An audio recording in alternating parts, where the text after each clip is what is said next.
Bienvenidos, bueno, la nueva producción de Antonio de la Cultura y a ver, un gusto personal y a la vez debido, está copón, querido Mario Naco. Te saludo con los programas que se saluda grabando soles y dice, ¿cómo estás, Mario? Un gran gusto estar con vos, que estás a cargo del área de patrimonio del Ministerio de Economía, de restauración, con unas tareas, ¿no?, variadas y muy importantes para la recuperación, el mantenimiento, la restauración cuando corresponda y la difusión de los bienes culturales, patrimoniales, muebles y ¿no?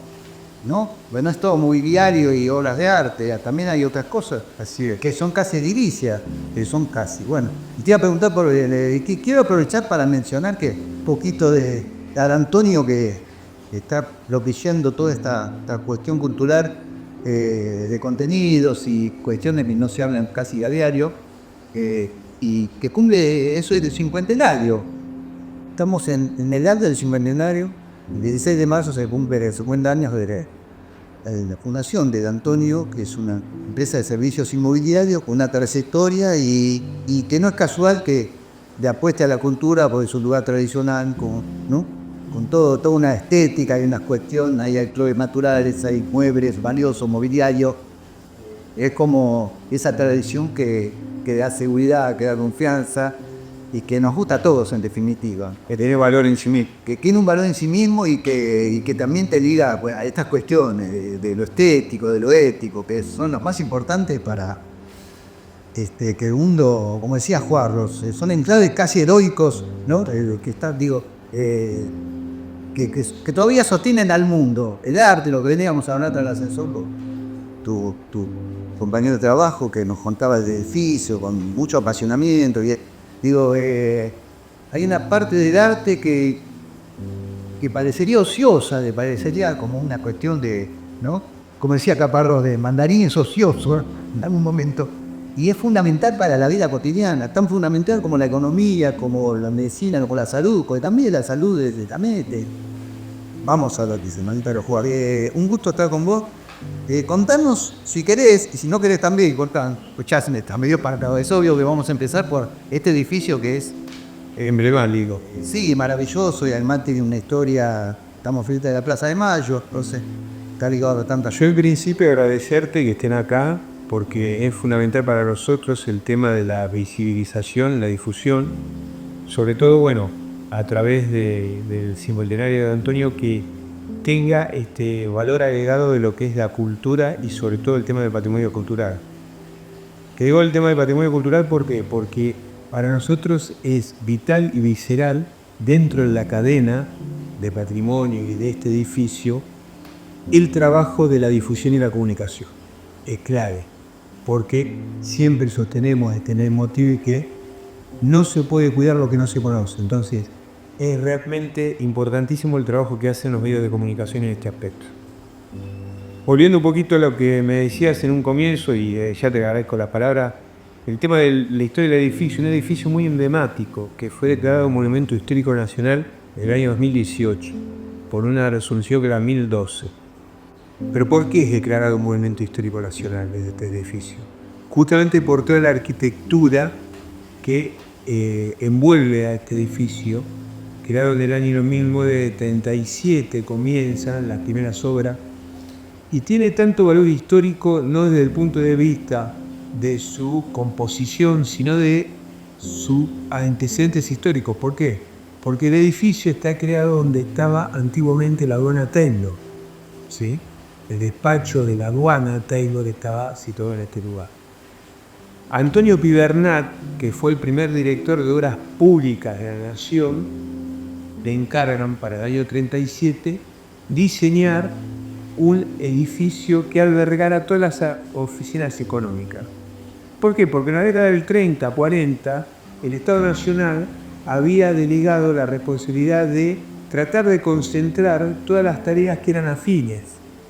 ¿Qué te quiero decir con esto? Antes alquilaban muchas oficinas y para darle cierta metodología al edificio con una funcionalidad muy afín a los objetivos que era el económico, se consolida en un solo edificio y le dan esa reconsolidante tierna. Que aparte de ser artista plástico, que eso lo descubrimos cuando se crea el área como una investigación artística, porque hasta ese momento no se sabía, era arquitecto. Entonces sé que estaba a cargo de la dirección de obras públicas, empieza a diseñar y a diagramar este emblemático edificio. En el año 39 y en el año 49 se termina. Tiene distintas etapas, 37 y 39. El 39 se inaugura 27 de diciembre. Actualmente 85 años tiene el edificio. Muchos testimonios, digamos, enarbolan el edificio y envuelven al edificio. El ejemplo más emblemático que tiene dentro de un sinnúmero de actividades culturales es que se logró poner en valor en la fachada del Ministerio de Economía. ¿Qué te quiero decir por esto, Claudio? En la década del 90, a cargo del área de patrimonio, que antes era programa, no era coordinación, sino era programa. ¿Pero por qué programa? Muchas veces nos cuestionamos el origen de los nombres, y en este caso, un Ministerio de Economía, una cartera altamente técnica, digamos, le daba cierto plafón a un área que tenía muchas dudas, que era esto del patrimonio cultural. Cuando en la década del 90 no existía conciencia de lo que era el patrimonio cultural y los organismos públicos. Entonces lo denominan programa. En ese momento, para meternos en la coyuntura, estaba Felipe Cavallo como ministro de Economía. Y había un subsecretario, que era el ingeniero Manuel González, un ingeniero civil que nada tenía que ver con lo patrimonio cultural, pero sí mucho sentido común de decir, vamos a empezar advenimiento de la reforma del Estado, tomamos en cuenta en el año 95 si va a ser la reforma del Estado.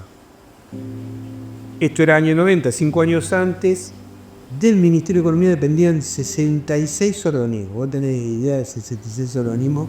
Era un macroeconomía, era ese famoso Ministerio de Economía y Obras y Servicios Públicos. Un mar de complejidades. Terrible, pero aparte era una isla de cada organismo, porque nunca se había abordado desde el punto de vista cultural. Entonces, era un desafío decir qué nos vamos a encontrar en cada organismo. Ejemplo, Vialidad Nacional, Caja de Seguro y Seguro, Instituto Nacional de Reaseguro Linder, el INDE, Puertos y Vías Navegables, Banco Nación, Banco Central, Casa de la Moneda. Bueno, así, imagínate 66 organismos. Desde SOMISA, ¿sí?, hasta, te puedo decir, la delegación de vías, de puertos y vías navegables en Misiones. O sea, más de 10.000 bienes culturales para darte una idea del universo. Pero volviendo al tema, para no irme, en la fachada en la década del 90 quedaron todavía, digamos, los impactos del bombardeo a Plaza de Mayo en el año 55, que fue un bombardeo para derrocar en ese entonces al presidente, al general Domingo Perón. Iban a cambiar los mármoles porque, y es esto, cómo mutó el concepto de patrimonio en la década del 90 hasta nuestra época, cómo cambió la idea, y por eso es importante esto, que se enmarca en el cincuentenario, la toma de conciencia. Para nosotros es vital, y está totalmente ligado al tema de la difusión y la promoción del patrimonio cultural. Te digo que es vital porque si no tomamos conciencia del legado que nos han dejado épocas y actores culturales 20, 30 años a la fecha, era imposible cuidar lo que no conocemos. Entonces, en ese momento iban a cambiar los mármoles, y el entonces coordinador que estaba a cargo del área, que era el profesor Baldatida, decide y determina que no se cambien porque eran los únicos testimonios que quedaban, tener las huellas, tal cual. Pero aparte, mirá qué paradoja, que en ese bombardeo, en ese hecho nefasto que hubo acá, hubo un micro que inclusive sale en los cortos, los documentarios, la mayoría eran estudiantes de Yesar, primero y después de Yesar. Mirá lo que es la vuelta de vida, ¿no? Yo te repito, el gran tema hoy para mí, de verte a vos, la gran excusa, coartada, futilización de hacer esto, que no lo requiere, pero digo, yo siempre estoy trabajando con un trabajo un poco, viste, en esta cosa clandestina de la cultura y de las cosas que no se tratan habitualmente y masivamente, pensaba en la historización, el valor de la historización de las cosas. Por más que se altere, la historia sean relatos, está bien, pero es la única conexión que tiene el ser humano entre sí para entenderse en alguna medida, decir, esto tiene un valor concreto y pasó y es una realidad, y estamos más o menos todos de acuerdo que fue horroroso, y además en que hay que recordarlo, hay que pensar, y digamos, el aprendizaje es la experiencia que te permite no repetir los errores. Totalmente. Hay un vector común en esto, que son estos bienes culturales. O sea, el patrimonio, los bienes culturales te dan,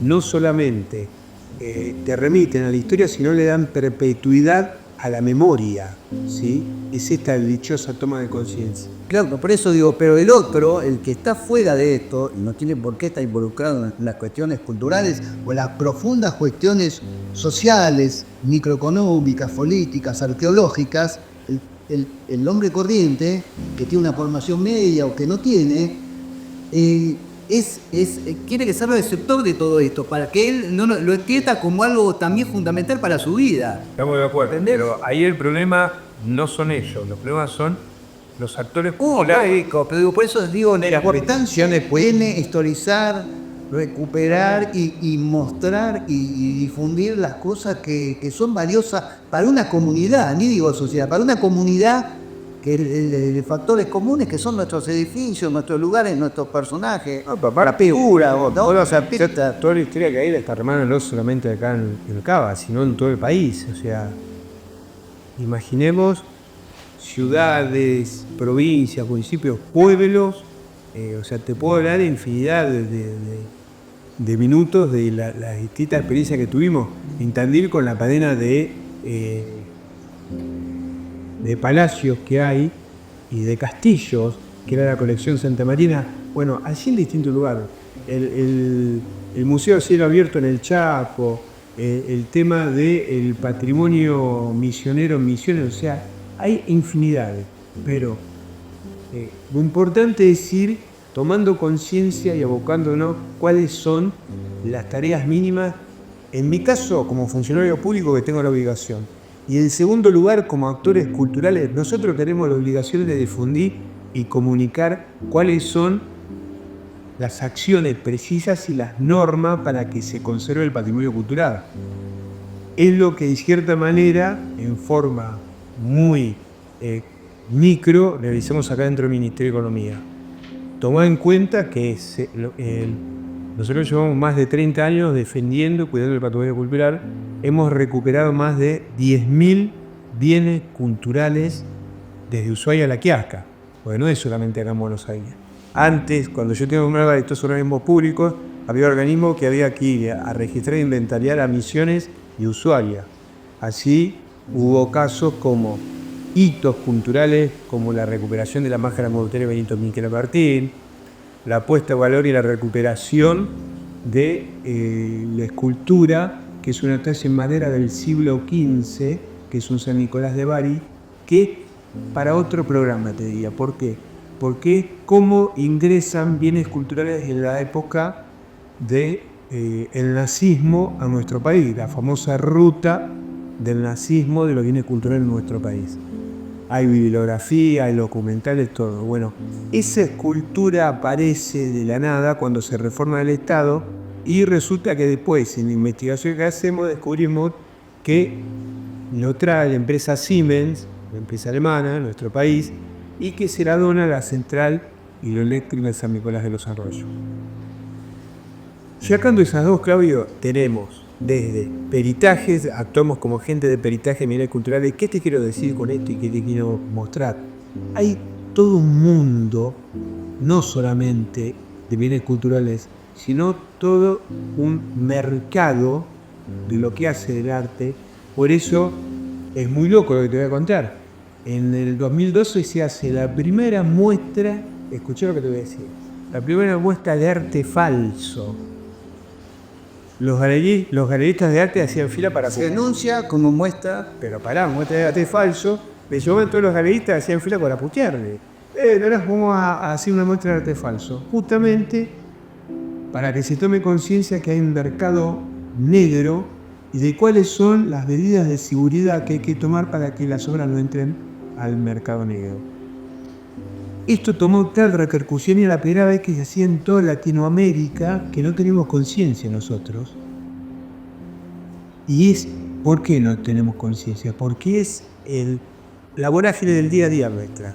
Con Marcelo Laibe, que estaba a cargo del Departamento de Patrimonio Cultural de Interpol, se le pide autorización a un juez federal que tenía incautadas las obras para ver la posibilidad de realizar una muestra y que el mensaje era la toma de conciencia que hay en mercado negro.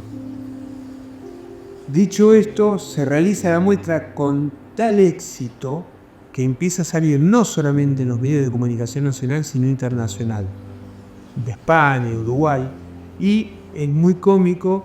Yo iba a la casa de mi viejo 90 años, lo iba a visitar todos los sábados, voy manejando, me suena el teléfono y escucho una voz rara. Digo, ¿qué es esto? Me dice, Naranjo, sí, queremos hablar por la muestra, que nos están cargando. Le cuelgo, me vuelve a llamar Radio Caracol de Colombia. Me llamaban porque no podían creer que en el Ministerio de Economía se había hecho una muestra de arte falso. Bueno, tal es así que fascinado, y después tiene tanto éxito esa muestra que, por ejemplo, la pedí a UNESCO para replicar esa muestra en distintos lugares. Justamente ¿por qué? Por esto, por la toma de conciencia que implica lo que significa cuidar un bien cultural y cómo hay distintas vorágines en relación a dónde puede terminar un cuadro. El mercado negro, el mercado oficial, en un organismo público, coleccionista privado, o sea, hay muchas vertientes. Entonces, bueno, ver uno cómo la aborda. Por eso, para mí es importantísimo tu presencia y la posibilidad de este espacio, porque siempre decimos que es importantísimo en la pelea matrimonial el tema de la decisión de la promoción. Otra posibilidad de comunicar esto, una más, por suerte. Importantísimo para mí, y hoy por hoy tan vigente que ya empieza a suplir algunos soportes comunicacionales. Y lo dice alguien que viene de la publicación, o sea, para mí es vital. Entonces, bueno, por eso cuando surgió la posibilidad, para mí me pareció fascinante, porque digo, bueno, es otra manera de abordar el patrimonio desde otro soporte comunicacional, ¿no? Vos sabés que hablamos de Antonio, y Claudia tiene una frase que aparece en su seminar. Dice, cuando uno enseña, los aprende, que me parece fantástica. Yo vivo con Concel, sabés que trabajo con la obra de Porques y de Frier, unos fragmentos. Vivo en el mundo fragmental, digamos, me guía mucho el mundo fragmentario de la general de frases, ¿no? Ayer hablaba con ustedes de la problemática humana y todo lo que hay. Y hay tipos que dicen cosas tan sencillas, elementales y comprensibles, que ahí tenés casi la clave de todo. Heidegger dice, hasta ahora el hombre ha actuado demasiado y reflexionado demasiado poco. Te dijeron, ¿no? Como Laibe y como algunos otros que nos vieron a vida perfil. Sí, pero te dieron un potencial para decir, ¿viste? Habla de otra manera, ¿no? Víctor Fernández. Yo lo escucho a Víctor Fernández, habla del director del Museo de Quinquela, ojalá lo hagamos pronto. Y Víctor pero digo, es brillante, como él, cómo mete algo poético dentro de un criterio y habla de Quinquela, y el tipo te da una dimensión que te lo hace querer a Quinquela. ¿Entendés? Digo, también hay un potencial, y digo, si querés enunciamos algunos trabajos que fueron en la reunión previa, dirá, ¿que querés destacar? Sí, decir porque, digamos, es un poco el basamento de esto que tratamos de propagar, que es la conciencia para cuidar el patrimonio cultural. El área que lleva ya 30 años de expertise en esta materia, y lo que quiero resaltar, Claudio, es esto. O sea, yo soy la cara visible, pero detrás hay un equipo 10 leones elásticos acá, que es un trabajo multidisciplinario desde artistas plásticos, restauradores, conservadores, ingenieros en sonido e imagen, diseñadores, periodistas. O sea, tratamos de armar una matriz justamente multidisciplinaria que le aporten a esto del patrimonio. Esto nos llevó, por ejemplo, a realizar, que después, vos fijate, lo lanzamos nosotros y nunca más se hizo. Se hicieron las primeras jornadas nacionales de patrimonio cultural en el Banco Central. Llegamos a realizar 10 ediciones en forma consecutiva. El año pasado se hizo la última. Bueno, ahora está por verse. Somos agente de peritaje de obras falsas o no, que actuamos conjuntamente con Interpol y la Policía Federal. Integramos también que un equipo interdisciplinario entre la Policía Federal, el banco, el área de expertizaje, tasación, que estaba Cristina Alonso del Banco Ciudad, la gente del INTI, para realizar este equipo interdisciplinario análisis sobre determinadas obras si son falsas o originales. Recuperamos desde la máscara mortuoria el mayor mural que pintó Benito Quintero Martín, el mayor mural que mide, para que se tome idea, 3,20 metros de alto por 18 metros de largo. Tal es la magnitud que hoy en día la terminal de cruceros, donde vienen los cruceros de gran porte a Retiro, se llama Quiquena Martín por el mural, porque logramos emplazar el mural en ese lugar.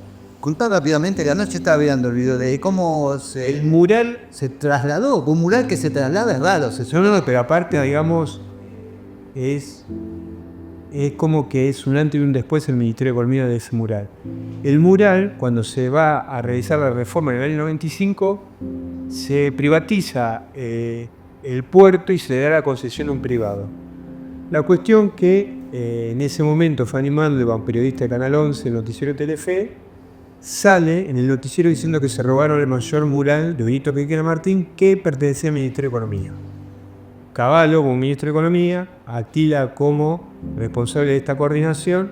Imagínate directo en aquel momento. Claro, imagínate lo que era que Cavallo se entere que, bueno, lo llaman Atila. Vamos a ver a Cavallo, yo empleado con el arquitecto Bambor Medina. El rapiente funcionario. Éramos como si fuéramos, no, los decanos, yo era empleado, era como si fuéramos los decanos de Atila. Pero Atila era realmente un porteño de ley, porque para que te des una idea, era el caico físicamente Lucho Vides. Y tenía aguante Atila. No, pero aparte era un referente de la cultura y del arte argentino, un tipo muy pesado, ¿viste? Mucha historia detrás, distintos predios. Un hombre que ya presagiaba esto. No, pero aparte, marcó. Es muy fuerte, sí. Pero marcó una escuela en el arte argentino, del purismo. Entonces, tenía al día de hoy lo nombraba, y discípulos, Daniel Santoro, Graciela Genovese, bueno, varios discípulos de Atila. Y lo va a ver a Cavallo, porque Cavallo nos manda a llamar, y imagínate ir a ver al ministro en ese momento. ¿Cómo es esto que se robaron el mayor cuadro, qué sé yo, el ministerio? Recién se había armado el programa.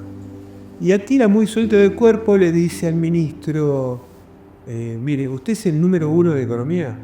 Yo le puedo decir que el cuadro no se lo robaron, que yo soy el número 1 del arte. Ahí nos miramos los tres, como nos rajan a todos.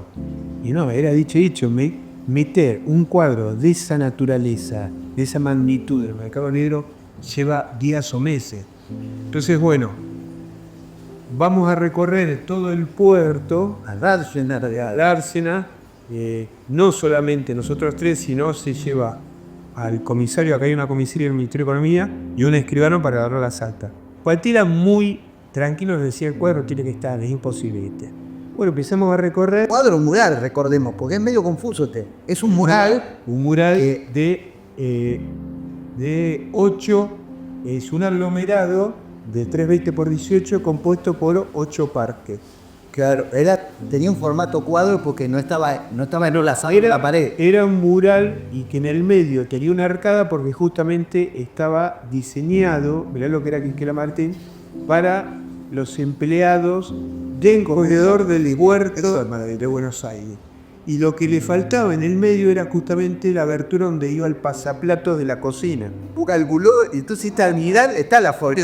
Anoche estaba viendo ese, pero aparte, lo irrisorio de esto, que ya te cuento, para no perder el hilo, vamos a recorrer la Dársena, se encuentra, o sea, estaba el mural contra un contenedor embalado. Y Atila dice, ese es el mural. Estamos con los restauradores, vamos a ver, y era, dicho, era el mural. Sentí parte fraccionado. Claro, ya lo habían desmontado porque eran 8 partes que estaba sobre el comedor, lo sacan. El de la concesión sabía el valor que tenía. O sea, no era ningún solso es lo que representaba el tema de bienes culturales. Entonces lo desmonta. Cuando, digamos, para hacer la corta, logramos detectarlo y se condiciona, mirá qué loco, qué paradigmático, ¿no?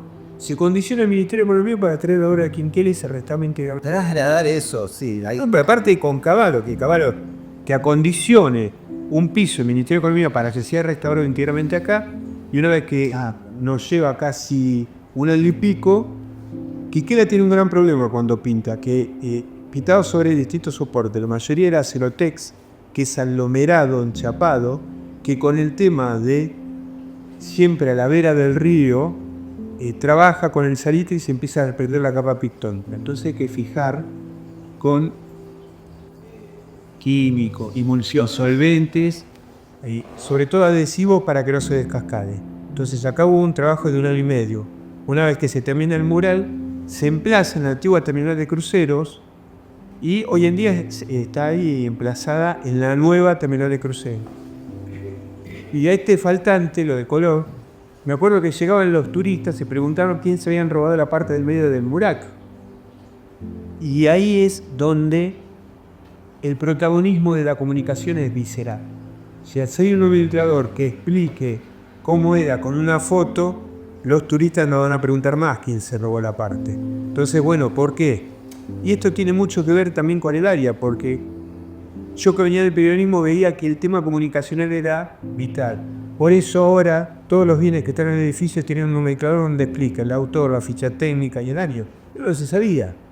Lo mismo que esto. Entonces, por eso te digo, y no hay muchos periodistas que se dediquen al tema patrimonial. Esta área en su momento parecía como si fuera un área de despegue porque venían acá y se capacitaron, o sea, abogados patrimonialistas, periodistas patrimonialistas, no había. Entonces se empezó a trabajar en esa materia. Formación. Claro, y se formaba tanto que después nos lo llevaba. De hecho, lo que hemos sin periodistas, ser abogado. Ministerio de Cultura y venía y me decía, Naranjo, tenemos un abogado, nos lo llevamos. Porque no había áreas que capacitaran de este aspecto. Entonces, bueno, era justamente un área que hasta el día de hoy se sigue formando en algunos aspectos. Por eso el tema comunicacional lo vemos totalmente en ese aspecto, algo pero neurálgico. Sí, sencillo. Eso es lo que hace a Hito, ¿sí? Que nombré las jornadas, el Quinquela, el área de peritaje. Bueno, damos cursos de... Mirá, y de esto, perdóname, porque vos hablaste de jornadas y actividades externas, pero vos hacías internas. Yo vine acá y a veces están jornadas de formación internas. Lo vi que hacés el laboratorio. Y eso data también de la vida, violino, cosas. Que ahí a veces estabas protagonista. Sí, yo desde el toco le realizó el área empezó a ser pionera en capacitación y asistencia técnica para las empresas de limpieza de los distintos organismos públicos. Así se hizo el primer manual de conservación preventiva de bienes culturales de los organismos públicos. ¿Qué hacíamos? Capacitábamos a las empresas de cada organismo, les decíamos cómo manipular y trabajar al patrimonio cultural dentro de los organismos, porque las puertas de bronce se las trataban con un solvente o con un abrasivo que le sacaban la pátina que tiene el bronce. Así, por eso también es Monumento Histórico Nacional este edificio. La escalera principal es de cobre, el pasamanos de cobre. Le pasaban abrasivo y le sacaban el cobre. Entonces, bueno. Este que parece un tema bastante minúsculo, ¿no? Casi doméstico. Yo lo viví, lo padecí y digo, es importante como proyección para entender algunas otras cosas, no solo esto. Yo transitaba el museo y veía a las chicas de pieza, no tenían ninguna obligación de saber, pero nadie les había dicho, ni nadie la formó para decir, mirá, esta biblioteca del Pluma de Caoba, traída de Francia. Y aparte del siglo XIX, si vos valías acá y humedecés todos los días las patas, digo, una cosa que no es elemental para todos saber, lo que es como una, digo, parecería algo que nadie repara en eso. Es decir, hay cuestiones, es decir, yo me acuerdo que había una silla histórica de 1938, la primera silla que usaban los cajeros, una esterilla. La navegación es nuestra. Y aquí, y lo venían a regar, a hacer reparaciones, y en la parte del recorrido apoyaban pobres, los que venían con las herramientas, apoyaron ahí y digo, no, por favor, estamos en el recorrido, ofrecerte a Por eso cosas que vos no pensás que van a pasar y ocurren todo el tiempo y son compromisos que vos tenés cotidianos. Decís, también tengo que estar preocupado por esto, ¿no? Mirá, acá si no nos ocupamos nosotros en formar y capacitar, porque es la responsabilidad nuestra, hasta el punto yo he capacitado a las empresas que, bueno, aparte se le daba a cada supervisor un manual, que al día de la fecha, también que nos llevó, no te puedo decir que esto lo logramos en un año, lo logramos en varios años, pero al día de hoy una empresa encuentra algún artefacto medio raro y dicen, ¿por qué no lo sé? Pues naranjo es sinónimo de errado acá. ¿Por qué no lo llaman naranjo que por ahí capaz que esto es algo de patrimonio? Así hemos logrado conseguir las primeras entufas que se usaban en el Ministerio de Economía, que eran a válvula, que las empresas emitiesen, si por qué no le preguntan naranjo que por ahí capaz que esto... Bueno, así se logró acopiar desde tinteros antiguos que las empresas de limpieza. ¿Por qué? Porque justamente le dimos las herramientas para que sepan de qué estamos hablando y qué es lo que estamos cuidando. Hay, y esto no solo pasa acá, pasa en el ámbito público, en otros organismos, hay esculturas que han sufrido el desgaste porque iban y la tocaban. Entonces, bueno, empezamos a acordonar algunas esculturas y decir por qué no, y a concientizar de por qué no se tienen que tocar las esculturas, y darle más o menos ciertas herramientas comunicacionales para que sepan de lo que estamos hablando. Es fundamental, o sea, es lo que siempre sostenemos. La capacitación y sobre todo el conocimiento empieza por casa. Si no sabemos lo que estamos hablando, es imposible poder transmitirlo. Entonces, bueno, acá hay un área de capacitación y formación que trabaja en ese sentido. No solamente damos capacitación, sino damos charlas de las distintas restauraciones que se hacen. Para eso utilizamos el microcine, se arman jornadas de charla. Traemos distintos actores culturales. Ha realizado un muestra, vos que nombraste a Víctor Hernández acá. Tenemos pensado para este año darle una charla de Quinquera Martí del Estado, que es importantísimo el vínculo que tiene con el Estado Nacional. Ahora, justamente la semana pasada terminé el plan de emergencia de bienes culturales que nunca se hizo. ¿Y por qué? Porque tiene mucha incidencia en esto, que si no lo hace uno, nadie tiene la obligación de hacerlo. El tema de los seguros. El Ministerio de Economía debe ser uno de los pocos, si no es el único, organismo que tiene aseguradas todas las obras de arte. ¿Y por qué? Eso porque insistíamos nosotros que, imagínate, que estamos hablando, el Ministerio de Economía tiene cerca de 1000 obras de arte. Entre pinturas, esculturas, Son propiedad del Ministerio de Economía y están dentro del edificio, no. Acá, y esto lo quiero dejar muy claro y para la toma de conciencia, el Ministerio de Economía es tenedor y custodio, no es dueño de nada, ni yo, ni el ministro, nadie. O sea, es tenedor, ¿por qué? Porque somos custodios del patrimonio cultural. Ese patrimonio cultural es de los 45 millones de la nación. De los 45 millones, más de eso donamen, pero lo que está inscrito en en los murales que están en la planta baja. Hay cosas que es de propiedad, sí, pero es patrimonio nacional.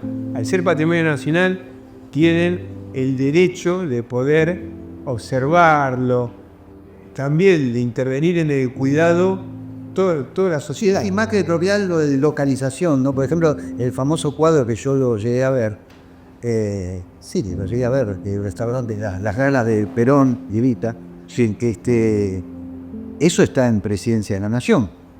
Eso ustedes lo restauraron, tuvieron un cargo. Eso por los convenios, o sea, el área, es importante señalar, tiene convenios con Presidencia de la Nación, tiene convenio con el Banco Central. ¿Defensa, Ministerio? Con el Ministerio de Defensa no, hemos tenido, sí, tenés razón, tenemos un convenio vigente con el Ministerio de Defensa. Acabo de cerrar un convenio con el SICOM, que es el Centro Internacional de Conservación y de Restauración del Patrimonio Público. Tenemos convenio también con Interpol, con Patrimonio Cultural, convenio con Casa de Moneda, o sea, con distintos lugares. ¿Y por qué convenio? Porque es de herramienta de intercambio. Como nosotros no tenemos presupuesto, esta área funciona sin presupuesto. Ahora vos me decís, Mario, ¿cómo funciona su presupuesto? Y justamente porque utilizamos el convenio como herramienta de intercambio. a cambio de los insumos, nosotros tenemos un equipo con mucho expertise de restauradores y conservadores, muchos de ellos profesores de distintas universidades de arte, restauran y conservan y bueno, a cambio de eso nos proveen los insumos, distintos elementos que se utilizan para la restauración. Entonces bueno, en ese aspecto hemos logrado tener un sinnúmero de convenios que realmente son importantes, que inclusive el convenio que tenemos con Interpol es el primero que se hace en la historia del organismo público. Con Presidencia tenemos a cargo la restauración del acervo cultural de Presidencia. Actualmente, que después lo van a ver, se está restaurando un cuadro que está en el despacho del presidente, hemos restaurado el cuadro de Perón y Evita. Sí, ahora completamos con una recorrida con que podamos. Estamos en enero, fin de enero, con lo cual hay poca gente circulando en el edificio, sí, o hay menos, pero por lo menos en la parte técnica, la parte de restauración. Hay dos salones que hemos logrado implementar dentro de este edificio, salones de adquisición de obras de arte, que antes no existía. ¿Y con qué objetivo? El objetivo que no solamente se conozca el patrimonio que hay en el edificio, sino la actividad que hacen los artistas plásticos, que es fundamental para el patrimonio cultural, no del edificio, sino de la nación. Entonces tenemos 2 salones de exhibiciones de obras de arte, hay un patio de la memoria donde hay un mural de la memoria que se hizo con toda la técnica del esgrafiado, que es una técnica mexicana. Yo tuve la oportunidad de estar en México dando charlas sobre esta área. Es muy loco lo que te digo. ¿Por qué? Porque México, si tiene una cultura milenaria, no tiene un área específica como esta dentro de la administración pública mexicana. Entonces he tenido la oportunidad de ir a Iconaculta y a la Ciudad de México. Estuve con Ariosto Otero, que es un muralista muy conocido, que ha venido acá al área, hemos hecho un intercambio, y fui a dar una charla a la Universidad Autónoma de México sobre esta área, porque no podían creer que haya un área de Estado que se encargue del patrimonio cultural. Ellos lo tienen como si fuera el Ministerio de Cultura, ahora Secretaría de Cultura, es el CONACULTA, que es la Comisión Nacional de Cultura. Muy loco, pero bueno, esto te empieza a disparar para distintos lugares, y bueno, hablaban. ¿Y por qué te digo lo de México? Por el mural. El mural tiene técnica mexicana, es que ahora después lo van a ver. Es un mural que se le define como poliangular, que las imágenes que hay del lugar que lo miren siempre es como que te están mirando, ¿sí? Y ese mural intervino todos los empleados del Ministerio de Economía. Muy loco, ¿por qué? Porque cuando me dicen qué podemos hacer, les digo, bueno, el mural sería bueno que participen los empleados. ¿Y de qué manera? Con el mosaicismo. Empecemos a enseñarles cómo se portan los mosaicos. Y van a ver que hay toda una bandera de mosaicos realizados por empleados. ¿Qué es esto también? Empezar a darle protagonismo a los empleados del ministerio. Se han hecho concursos para empleados del ministerio, se hacen muestras de artistas que son empleados del ministerio. Pero también esto, la posibilidad de realizar una encuesta cultural, te dispara que, por ejemplo, en el ministerio hay un empleado, no sé, creo que todavía sigue estando, que es Tenor del Cono. Si no hicimos encuesta, era imposible eso. Artista plástico. Ahora, al bicentenario del humor. Humor por el bicentenario. También, Gracias por hacerme el recordadito, Armalás. hemos realizado 9 ediciones. El Ministerio de Economía, a partir del año 2010, empezó a participar en la noche de los museos. Y participaba con distintas puestas de obras de arte. La primera fue en homenaje a Osvaldo Atila, y después se ha hecho humor con el bicentenario, muestra donde Mario Amará, que es integrante de la coordinación y es artista plástico y un excelente caricaturista que ha sido parte de la famosa revista Humor, Satiricor, y tiene, digamos, una amistad con varios caricaturistas, desde Celso, Caloi, Esmer Balsando también. han realizado muestras acá y han participado todos estos caricaturistas, y se ha realizado la primera muestra de humor por el bicentenario del año 2010, donde él participaba y que recorrimos casi todo el país con la muestra esa. Si tenés, después te comprometo así al aire, digamos. Si tenés me gusta mucho ese trabajo. Lo que abunde lo dan. Aparte, digamos, viste, yo creo que hay que lo que se edita hay que moverlo, ¿no? Es fundamental. Viste, yo recuperé un José Hernández de Uderio a Martín Fierro, una edición de Castañino que estaba hundiéndose del lugar que estaba yo y casi me apropié y lo empecé a repartir, digo, pues se estaba humedeciendo, quiero decir, hay como...